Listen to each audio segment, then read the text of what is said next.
Hi and welcome to Production Expert. I'm Russ Hughes and I'm here with Brent March and Luke Goddard, and we're going to take a look at Studio One 6 and tell you our highlights. There's lots of new features, there always is. Presonus are always incredibly generous with an update. This is version 6, it's got lots of new features. We're going to tell you the stuff that we've been playing with and highlighting and some of the behind the scenes stuff as well. Brent, over to you first. What's your first pick of the top features? Well, yeah, it's like you say, there's always a lot when it comes to these updates, and I've struggled really to decide what I like the most because there's features for every type of user. There's stuff for if you're a novice or if you're a seasoned professional, but I really think some of the plugins have had fantastic updates, and just the user experience in Studio One has been optimized drastically, so it's much easier and faster to mix and to compose and to sort of store and recall stuff. So I'll come back to the home center here. And this really makes it a lot easier now to load up sessions when you start. So if you come into a new session, it gives you a lot of more options now. So we used to have the show page and the project page if you wanted to master something or if you wanted to take something to the stage. But now we have options for more than that. And the beauty of this is it allows you to quickly load a session with pre-configured content. So you have the channels, you have the tracks. So this is perfect if you're a content creator or a podcaster, or maybe you're just producing something like a guitar and a vocal and you want something a little bit more simple.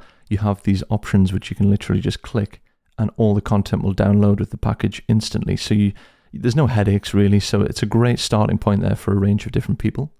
Can I say a couple of things on that straight away? One, makes me wonder, we recently ran that article about the new head of Presonus, part of the Fender team, because Fender bought Presonus, and he said he was concerned that the manual to get going with Studio One was so big and they needed to simplify it. So I wonder if that's had an input into this. It might or might not, we don't know. So what's interesting here though, Brent, is on the right-hand side of this screen, there's this drop files here. Talk about that. So essentially what you can do is before loading up an actual session, you can drop some files into this section here. And when you load up the session, it'll load with those audio files so that you don't have to be importing files once you've actually got the session started. It just, again, speeds up the workflow a little bit more, and it means that you have a faster starting place once you have the session open. So, for example, if you had 16 audio tracks, not stems, there's a debate, and they still haven't fixed it in this, but audio tracks sent to you for mixing. If you drag 16 audio tracks into that, like it's full-length tracks, would it then set up the mix tracks as well, so that when you open the session, they're all sitting there ready to mix? Or does it just bring them into the session? Yes, so there should be a channel per stereo file for the actual session. So it means that all the faders should be pre-assigned to the corresponding audio tracks that you drop in with the naming as well. So like you said, if you're coming off something like a multi-track recorder and something like, for example, a Zoom H device, if you drop the files in here, it should, as long as they're consolidated, put them into the right order and include them with tracks and a mixer section. Luke, I don't know about you, but I think this is a really cool feature, that right-hand side there.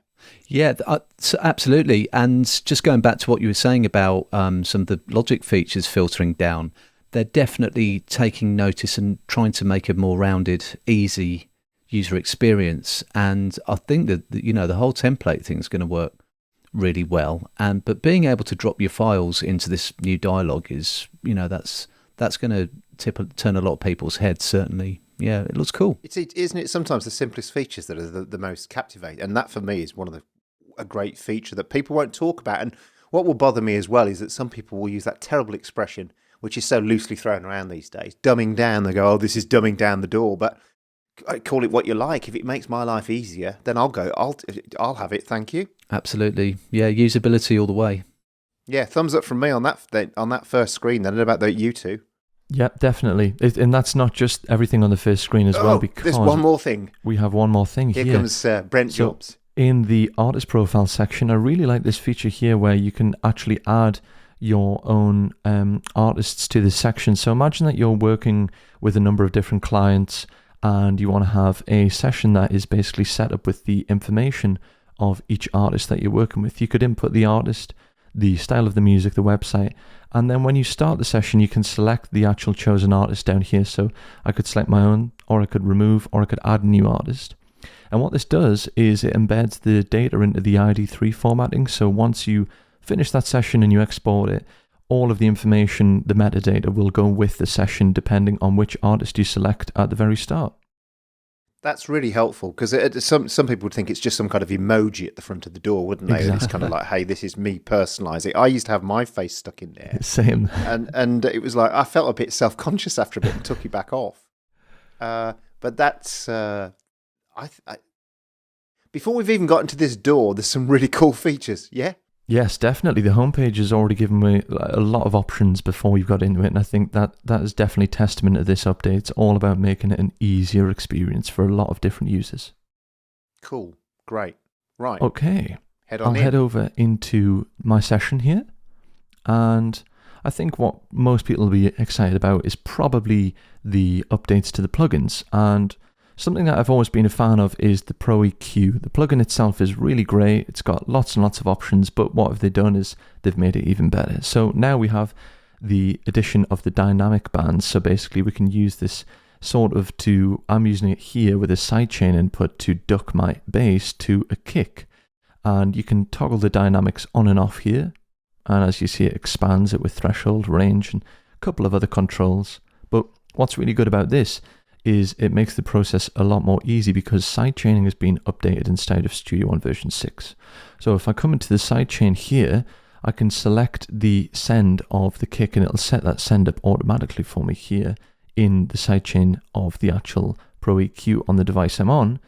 But you can also decide what kind of fader you want it. So I could make a pre-fader, so any adjustments I make to the corresponding channel, in this case the kick, the actual send value won't change, but I can control that right from here. I don't even have to go into the mixer window. So again, it's streamlining the process and making it much easier and faster. And there's less stuff to think about later on because you've already done it.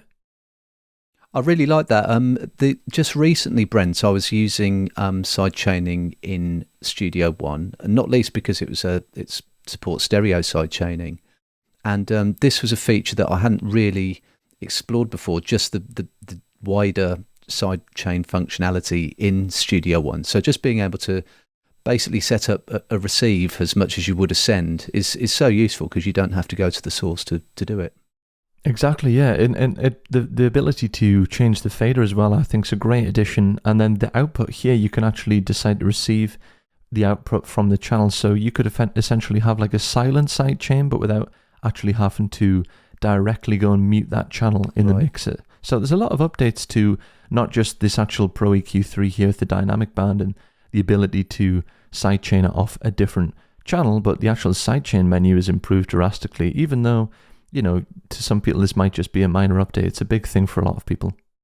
And just some people will probably be asking, you're talking about using a sidechain there, but does the dynamics actually work independently of sidechains as well? So you can actually use it as a dynamic EQ? Exactly, yes. So you do not have to use it with the sidechain at all. It'll work as its own independent dynamic EQ per band.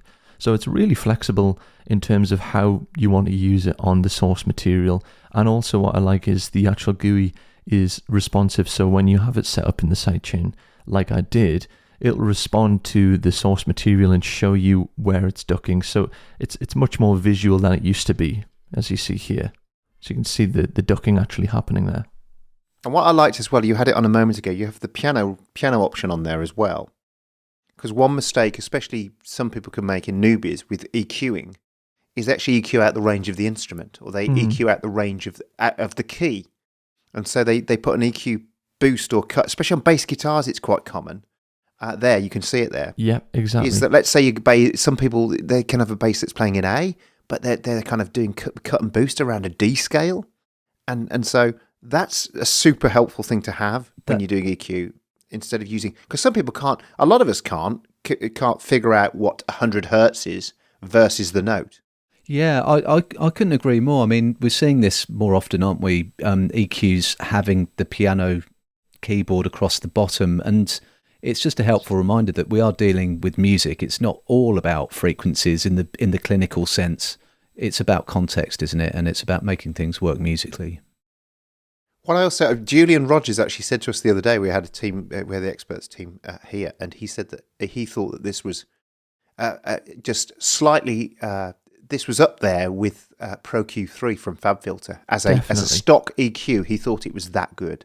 Absolutely. Yeah, I couldn't agree more actually. I think they've maybe, like you say, took influence again from things that have worked with other users from different backgrounds, but this is definitely a rival for Pro Q3, but the difference is this comes obviously included with the software when you buy it. And I really like the GUI because you have the functionality of Pro Q3, but this is a really nice, clear. I mean, it's a little austere, but I like that. You can see what's going on and fewer distracting colours. I like it. Yeah, it's a great addition, and I think a lot of people will really like this update to Pro EQ3. Yeah, good stuff. Next then on your list. Okay, so the list keeps going, but the next big update, and I really, really think this is a fantastic update. So if I come to a bit of a more musical channel, let's say, so let's come to this channel here. There's been a significant upgrade to the panning section and the panning controls inside of Studio One version 6.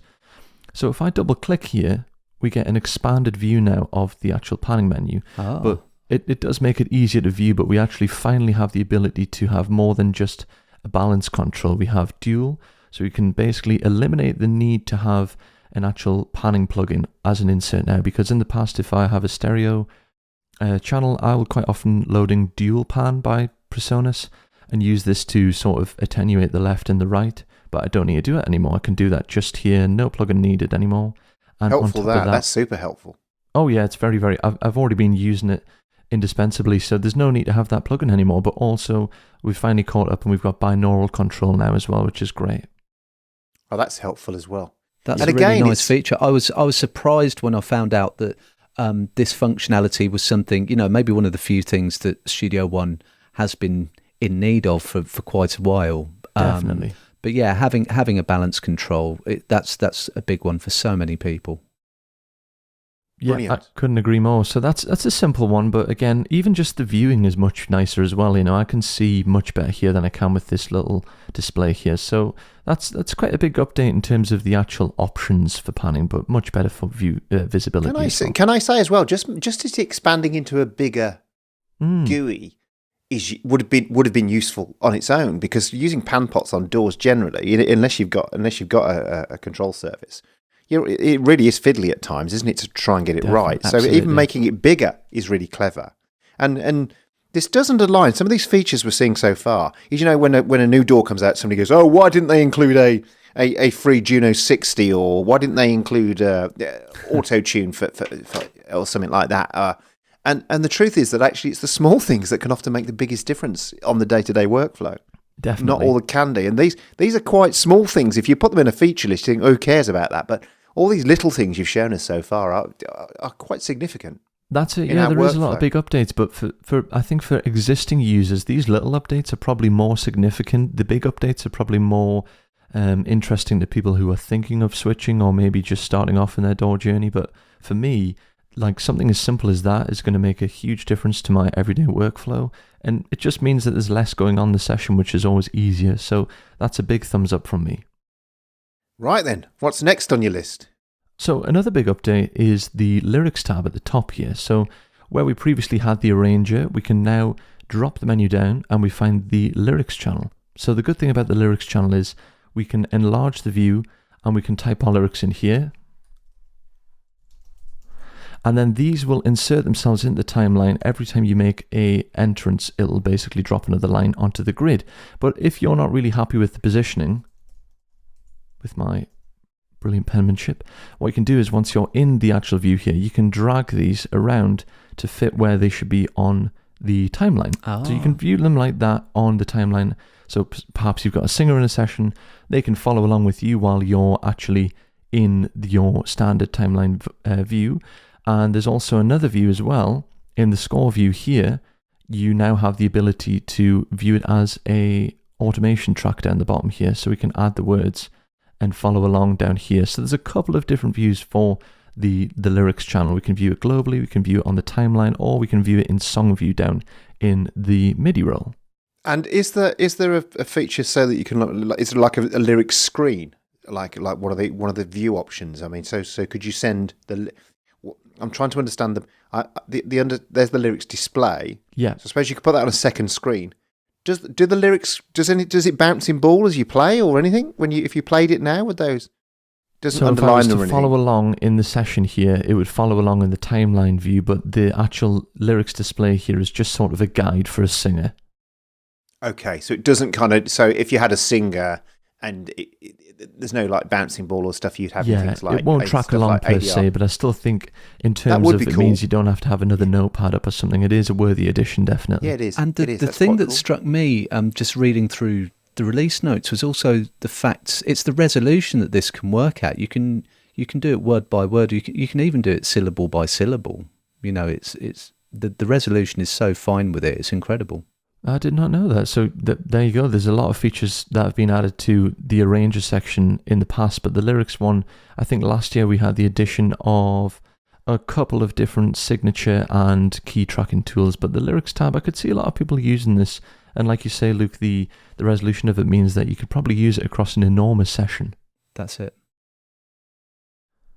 And it also works with, if you've got Notion, if you bring a song in from Notion with lyrics in it, it will import those lyrics, won't it? So you don't even have to type them in. Yes, that's correct. And I believe it also works just with audio as well. You don't have to have a MIDI channel or an instrument channel in there. So suppose you're recording a guitar, it doesn't mean that you have to have sort of just an anonymous MIDI channel there for the sake of having the lyric channel.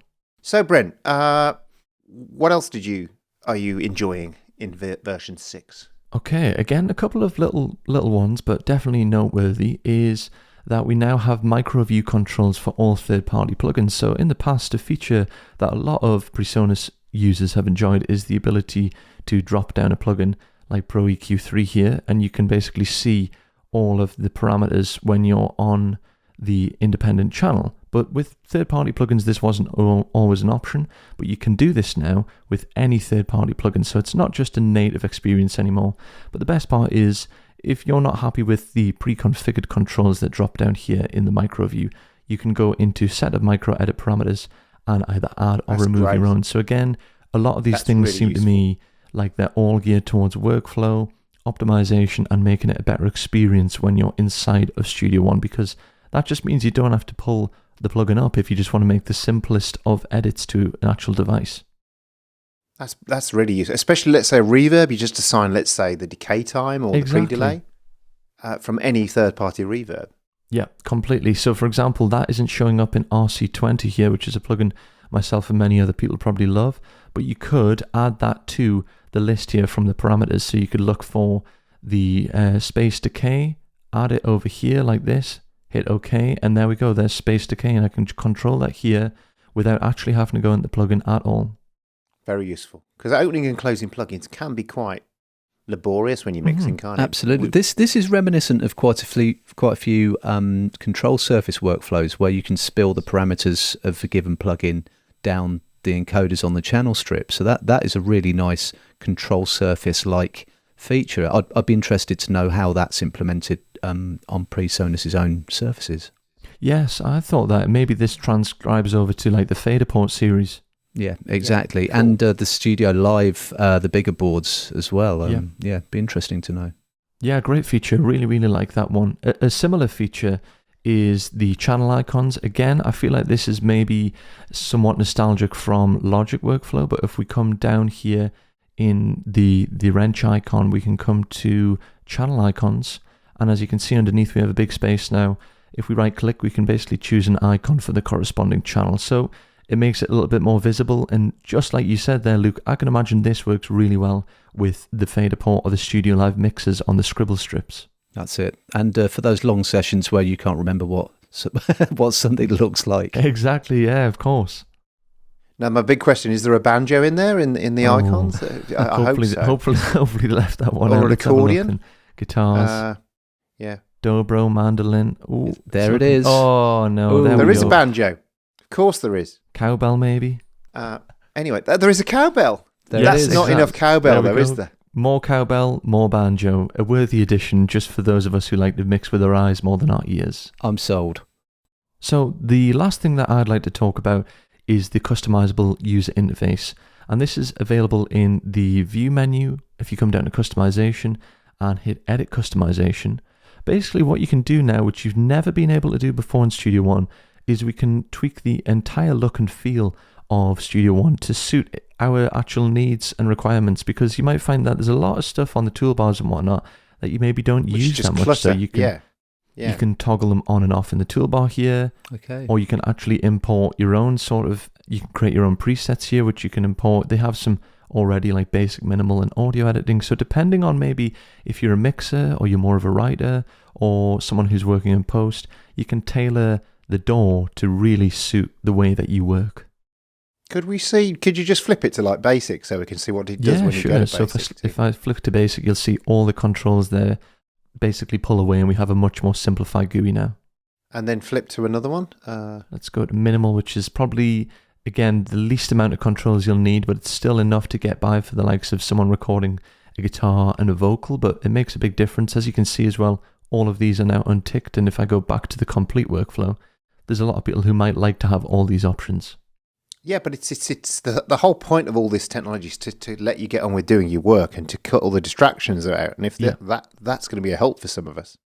Absolutely, yeah. I really think it's a great addition because, like you say, what can put you off when you maybe load up a DAW is just sheer amount of options there is in the toolbars, and you're just looking for one or two specific tools. This could really make that a make or break for people who are trying to get their foot in the door with a simple workflow, like you're saying.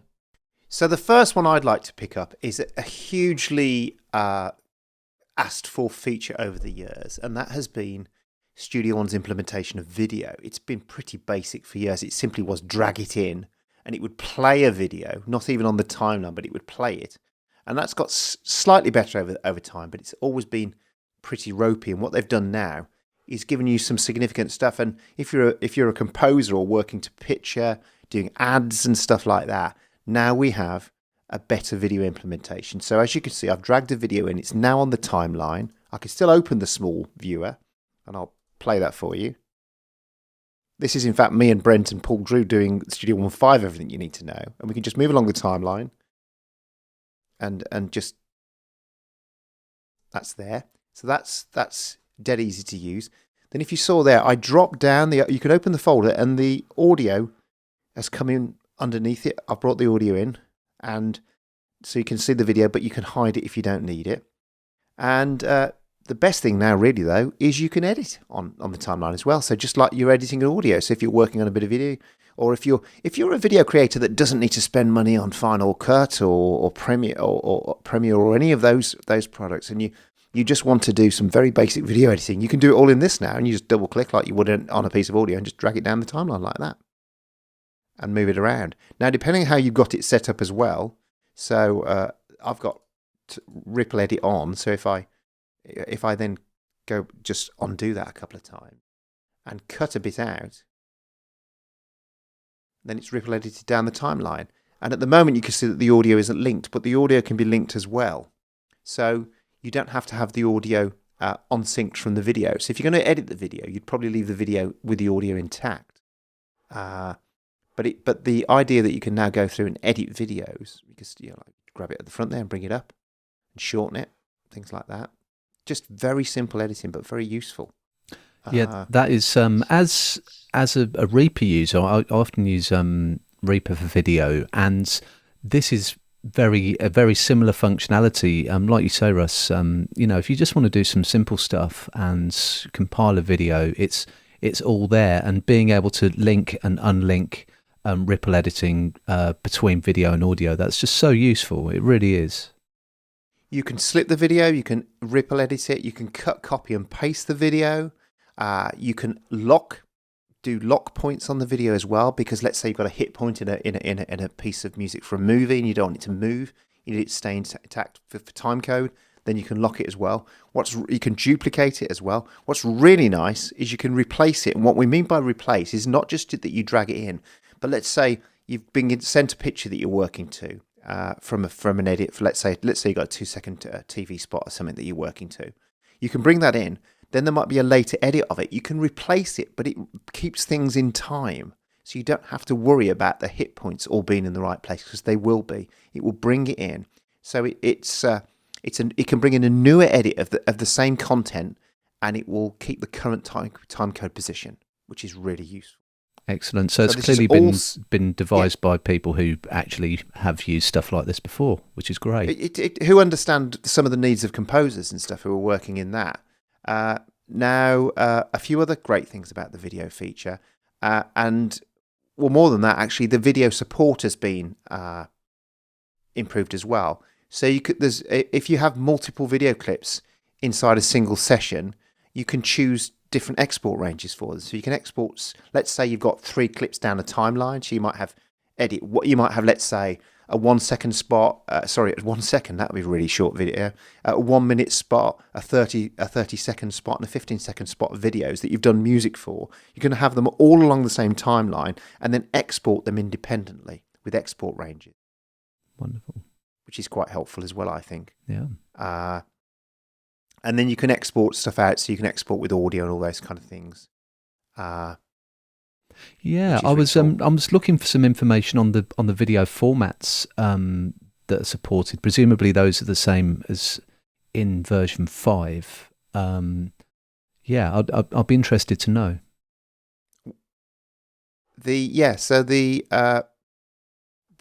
I think that remains unchanged. Right. Is my understanding of that. What you can do as well is you can apply the video frame rate to the song. Very useful feature, because one of the big problems some people come across, especially if they don't work with video very often, is they bring a piece of video into a timeline, then can't work out why it's not in sync. Right. It's because the frame rate's wrong. So you can actually bring a video in and apply the frame rate to the song in Studio One. Very useful feature, that, because you can actually come unstuck doing that in Pro Tools. Yeah. You can bring a piece of audio in, and you think, why is that out of sync after about 3 bars or after about, and the longer the video goes on, obviously the more out of time it goes because the frame rate's not right. So that's cool as well. So that's my first big thumbs up from me for that. I think composers will love that. So I think my one big super favorite feature in this is flip faders. And what we mean by flip faders is I've got 2 tracks here. I've got the video track. And you can see my voice coming in as well. And on the video track, I've got one reverb, Tai Chi from Liquid Sonics, and then I've got the room reverb plugin from Presonus, and you can see them here. And in the old days, what you would do is you'd go here and you'd set the rate. It was a bit fiddly. This is kind of coming back to what we were saying about the pan. Now, right mouse click and go flip faders for Tai Chi. And this is now my send for the reverb. And as you can see, when I did that, this doesn't have Tai Chi on it. So it doesn't show the flip fader option for that channel, which is really smart. So if this was a big mix of 30, 40 channels, it would just show me where I've got that reverb send working on that. And if I then go to this one and go flip fader to room reverb, it changes. Now that one's grayed out. And now it's the reverb send for this one instead. That's a perfect feature for when you've got messy sessions where you haven't color coded and you're struggling to find all of your buses and your sends. You can just hit that and it does it for you. And of course, if that was on there as well, now I've got 2. I can see the flip faders for both those channels because they both have a send for that send for that reverb. And come back to Tai Chi again. There we go, and it's just the send for that now. Very, very useful. Brilliant I think that's feature. a great feature. Super useful. I like that it changes the colour of the knob as well, so that you don't forget you flipped your faders. Because you're on a mix and you think, why is that bass not going any quieter? And you realise you're in fade flip mode. So that's, again, visually, very, very simple. And then we just turn it off again. Right mouse click. Simple as that. Very quick. It's a really nice implementation. And like you say, when you do something like that on a live sound mixer, or even on a large format control surface, you find that if you've only got a handful of sends on given tracks, you've got 32 or 24 faders. Most of them are at infinity, and then just a handful here and there. So being selective like that, it's a very efficient use of space. It's a great implementation. So if you want to see all the channels, even the ones that aren't using a flip, it will leave those on.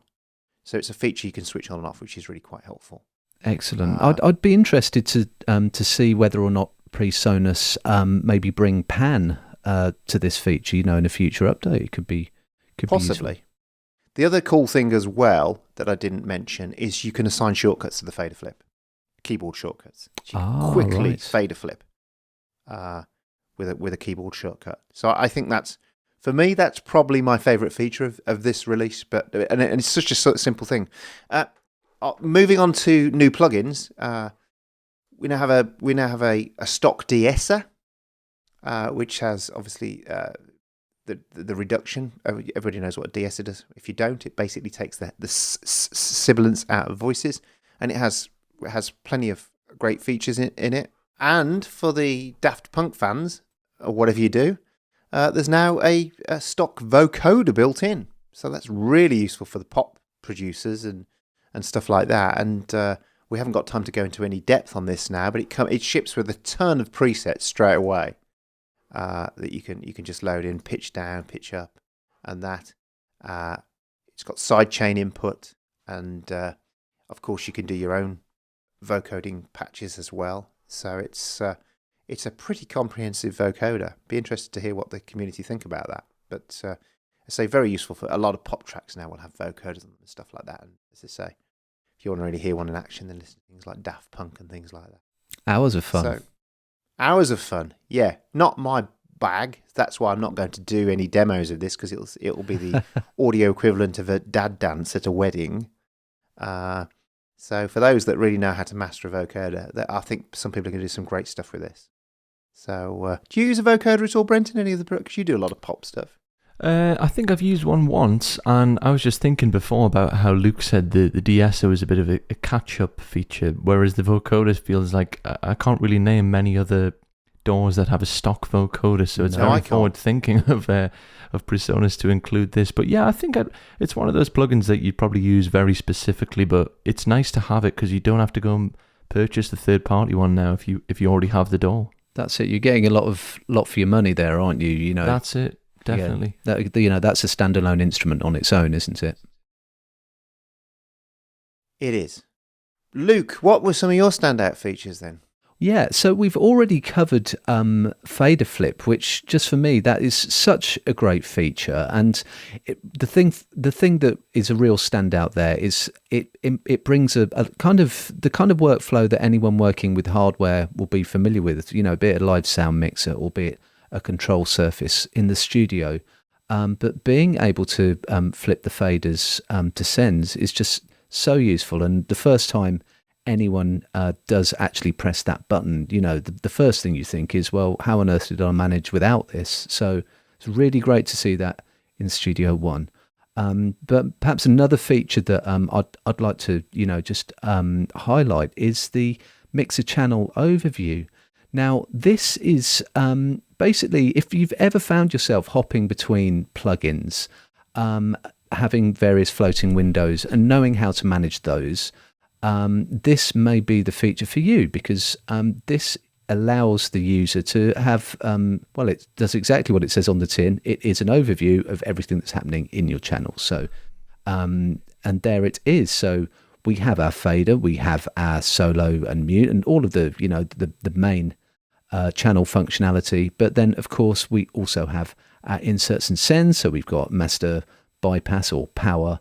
And we can also add inserts or sends as well and manage those, remove them, set them to pre or post, and it's all there in one window, and it's so elegant. I certainly, that will change my Studio One workflow, certainly. I don't know about you guys. I really like that feature, and something else I like about it, if you go back on it with Russ, there's a tiny little notepad feature underneath the actual hand pot, so you can make some notes in there and leave some specific comments for that channel. And I think that's, again, just excellent. Having that on that specific channel rather than just somewhere randomly inside of the mixer console like previously means it's a great way to have everything housed per channel. It really is nice. And I'm trying to think of a direct comparison with on another platform, and I'm struggling, I must say. It's I really can't think of a direct comparable feature, so that it's great to see. It really is. So the top 10 features that it's shipping with, as we say, just to sort of summarize this video, The global video track, thumbs up from us all for that, I think. Yeah. Yes. The advanced mixer with fader flip. Big one for me. Mixer channel overview, another great feature. The smart templates, which we haven't talked about in any great detail, but but we looked at those at the start of this video, which are really helpful, especially if you're getting started.